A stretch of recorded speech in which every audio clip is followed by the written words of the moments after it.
Again, it's a rich thing.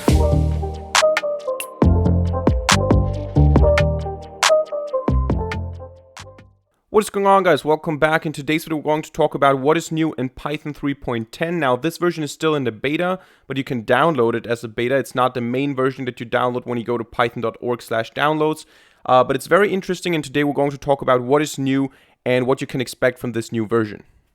Alright, so first of all, let's talk about where we can get Python 3.10. We go to python.org, or you just Google Python 3.10 and then beta or just Python 3.10, and you're going to get to one of those pages. Now, in this case, I downloaded Python 3.10.0 B2. You can also just adjust the version up here. You can say, for example, B1. I think they're just minor differences, nothing too big here. But if you want to download it, you just scroll down to files and then you download the Windows installer, or for Mac or for Linux, whatever you want to download. Maybe if you're watching this in the future, in a couple of weeks or months, this is going to be the official version. So if you go to downloads and just download the Python version, right now it's 3.9.5. But maybe if you're watching this in the future, a couple of weeks into the future, maybe you already see Python 3.10 here.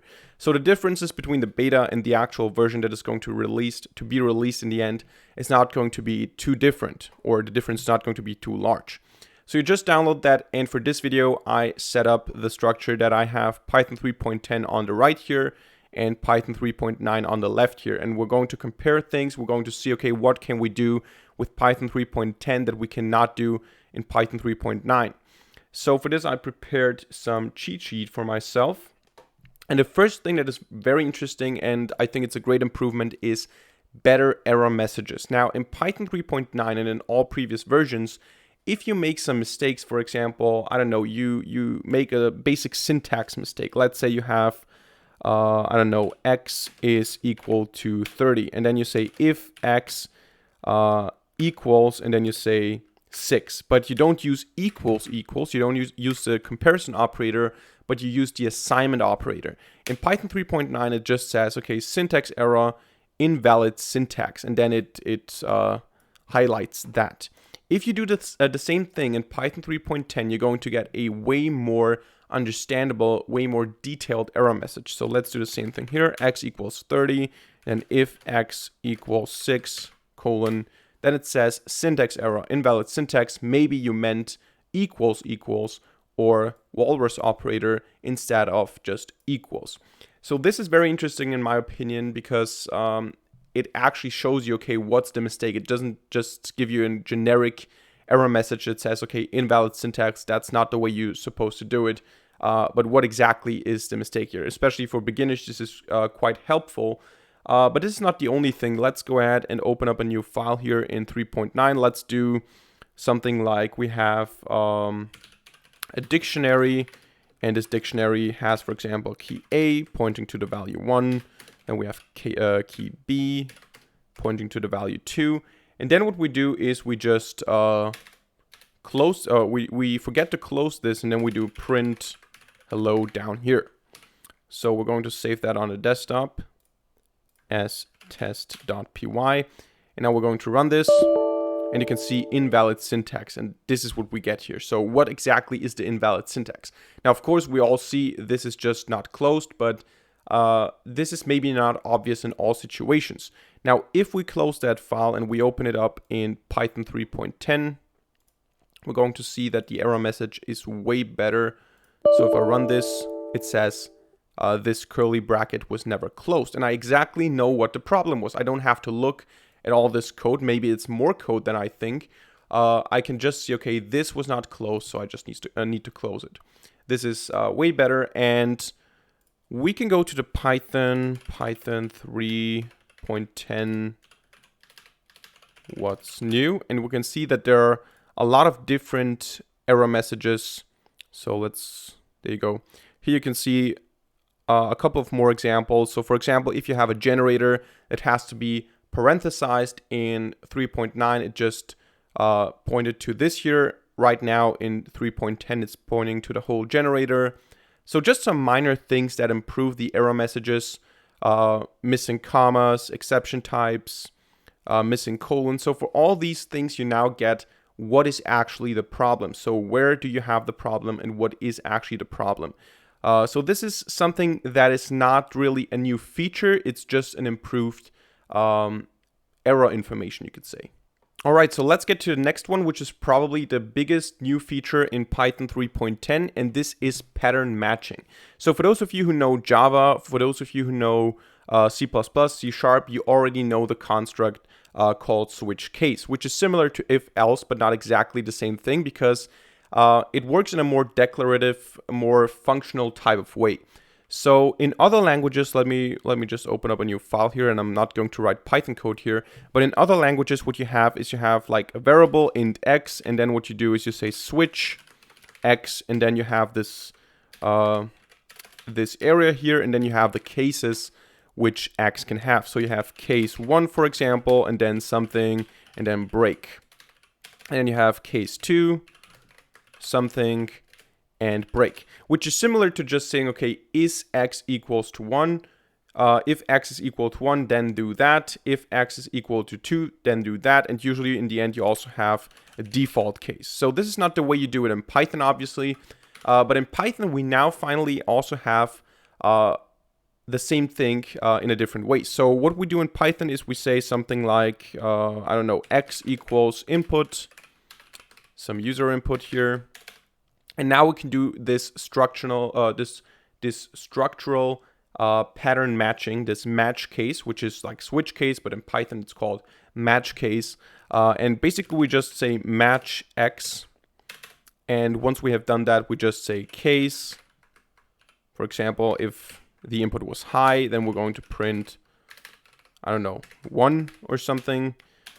If the input was hello, we're going to print 2. And then we can also add a default case, which is just an underscore, print something else. Now, if I just go ahead and I save this here as test.py, yes, we're going to overwrite this. If that is the case, let me just turn down the volume here. If that is the case, if we just run this here, we're going to see, okay, invalid syntax. What the hell is this? However, if I open this up with 3.10, we just go ahead, open up this test.py, then you can see that it's also syntax highlighted. Okay, I recognize the keyword match, I recognize the keyword case, and now if I run this, it actually runs, and I can enter high, for example, and we get 1. I can run this again. I can enter hello, I get 2, and I can enter some nonsense, and I get something else. So this is very useful. As I said, this is a more declarative way of matching some variable to some possible values that it can have. So basically, we're just taking x, and if x is high, then we jump to that block here. If x is hello, we jump to that block here. We don't need to say if x equals something and so on. There's actually a very good example for how this can be used. So we can go to the documentation here. Where is this structural pattern matching? There you go. Down here, they have an example of an HTTP error. So let's say you give an HTTP error to a function or a status code to a function, and you want to have a text. So in this case, what we do here is we have the function. Let me just zoom in maybe. And let me check if I'm not blocking anything here all the time. I'm just going to make this a little bit smaller. There you go. So we get a status code here. And in case the status code is 400, we're going to batch request. If we get 404, not found, and so on. So we just return values based on the code. And you can also combine them with an OR operator. So we can say case 401, 403, and 404. 404 is not allowed. So we can do that ourselves as well. Let's go in here and say, okay, if it's high, or it is something else like, I don't know, buy, then we're going to say 1. So this also works. If I say buy, we get 1. And if I say hi, we also get 1. And what we can also do with that is something that we call a guard. Now, a guard is something that is more commonly used in languages like Haskell, which are more functional programming oriented, but a guard is basically you say, okay, if the case is high, and then I can say and, or basically I don't say and, I say if, but I can say case high if, and then I can get some second input here, y equals int input, and I can say, okay, if y is less than 10, then we get into this one, but otherwise I also have another case high, which does not have a condition, and I can just call this other one. So this can also be useful sometimes. If I enter high and I enter the value 100, then we're going to go to other one because y is not less than 10. But if I run this thing again and I say high and 2, then we get 1. So this is called a guard. We have this specified case, and otherwise we can still jump to the regular high case. Now, the next new thing that we're going to talk about is related to type hinting. And for those of you who don't know what type hinting is, I'm going to explain it real quick. Now, in Python, we have dynamic typing, which basically means that if we have a function, my function here, we have a parameter x, and we can do with that parameter x whatever we want. We can return x to the power of 2, but that does not say that x could not be a string. Now, of course, in this case, we want x to be a number, we want it to be a float, or we want it to be an integer, but it can also be a number, it can also be a boolean. In Python, we have dynamic typing. We're not saying something like int x, and this function returns an integer or something. We just say x, and then we return some value. Now, we can use type hinting to indicate what we're expecting. This does not change the fact that Python is dynamically typed. We're not all of a sudden saying, okay, this has to be an integer, but we can say, okay, colon int, which basically says, I'm expecting this to be an integer. So we can see that when we look at the function signature, and there are also tools like MyPy that can say, okay, is this consistent? Do we have this type hintings? Are they, can we say that, okay, this expects an integer, this returns an integer? Does this all work together? Is this consistent? And what we have to do here in order to specify that x is a number in general is we have to say it's either an integer or a float, but we cannot do that up until now in a simple way. So we cannot do something like int or float. We cannot just say int float. We have to use unions. So in Python, what we do is we say import, or actually we say from typing import union, and then we say, okay, x is a union of int float, so one of them. This is how we did it up until now. With Python 3.10, we now have a different solution. So by the way, if we want to have a return value here as well, we say union int float, and you can see that this is going to run here without any problems. Also, if I call the function, let's say print my function 10, and you're going to see that we get 100 as a result. So this is how we can do it up until now, and 3.10 now introduces the union operator.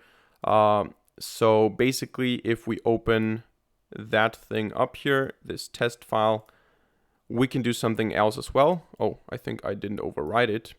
Whatever, it doesn't matter. So now we don't need to import anything. We can just say def my function, and here we can do stuff like x is int or float. This is the union operator. We just need to use that operator. We don't need to include anything. We don't need to import anything. Just like that, we have replaced the union. And this also works for return values. So this is either int or float. And then return, well, let's just print it directly. No, it doesn't make sense. We need to return it. Return x to the power of 2. Print my function 10. There you go. So if I now run this, you're going to see down here it works in Python 3.10.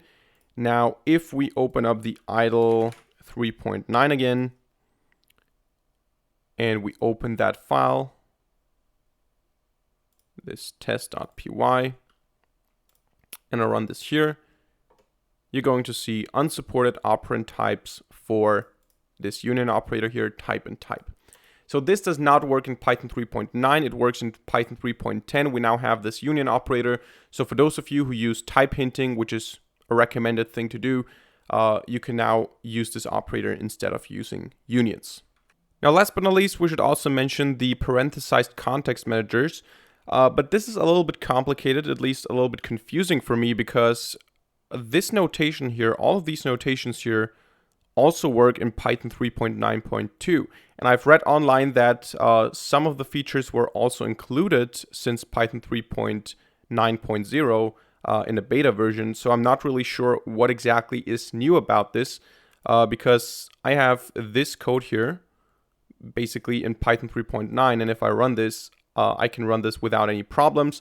But maybe I'm just not understanding everything here. I can also, do it like that, and do it like that, and do it like that, and I can save this and I can run this, and we don't have any problems here in Python 3.9. So I'm not sure why this is a feature of Python 3.10, but maybe you didn't know that this is possible.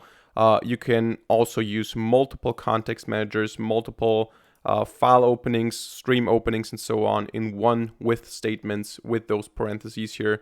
So it seems to be a feature that is not exclusive to Python 3.10, so I'm not sure why it's listed as a new feature, but maybe I'm just not understanding everything. And of course, there's some minor things that you can just look up in Python 3.10, what's new. So I covered all the major things, but then we also have like some minor things that, have changed. So if you want to know everything about this new version, you can just go to the documentation and look at the minor details as well. But the main things are parenthesized context managers, better error messages, structural pattern matching, and what was the last one? Didn't we talk about one more thing? I think we talked about one more thing. What was it? Type hinting. Yes, the union operator. So those are the major features of Python 3.10, and I think they're pretty good, especially the error messages are very helpful, and I really like this match case structure as well. So that's it for today's video. I hope you enjoyed and I hope you learned something. If so, let me know by hitting a like button and leaving a comment in the comment section down below. And of course, don't forget to subscribe to this channel and hit the notification bell to not miss a single future video for free. Other than that, thank you very much for watching. See you in the next video, and